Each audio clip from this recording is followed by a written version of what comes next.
I think that there are two things that are really important.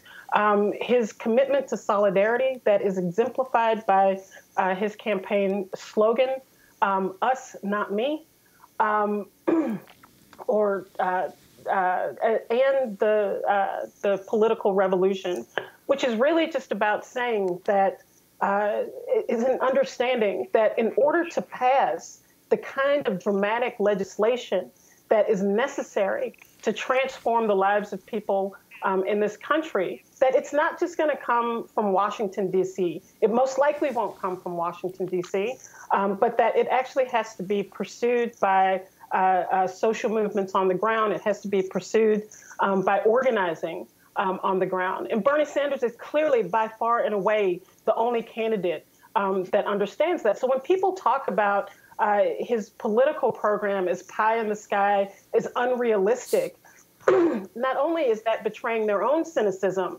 and for that matter, ignorance about the way that progress has been achieved in this country, but it dismisses what I think is very different and fundamental about how he sees the enactment of these policies, which is through broad social movements on the ground that have the ability to politically coerce a Congress that is filled with millionaires, that is filled with self-interested politicians who have very little interest, many of whom have who have displayed very little interest in the conditions of the people who are worst off in this country. And I think now more than ever, we see the absolute necessity for universal health care in this country, that Joe Biden can show his face in public and talk still about affordable health care when we have a convergence of a public health care crisis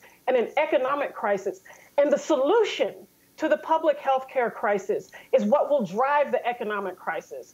Isolation, quarantining, putting the country on lockdown will exacerbate the economic crisis that is about to be unleashed in this country. So the notion that healthcare should be affordable, that prescriptions should be affordable in a time where people's ability to afford anything, for ordinary working class people, their ability to afford anything will be thrown into absolute peril, makes no sense. And I think that what Sanders said over the weekend, that we are as safe as the least insured person, has never made more sense than it does in this moment. And so I think that the crisis that we are confronted with as a society right now not only highlights the vast inequality that is the underbelly of U.S. society, that is usually and typically hidden. The lives of poor people are almost always papered over and hidden in this country, and in moments of crisis, they come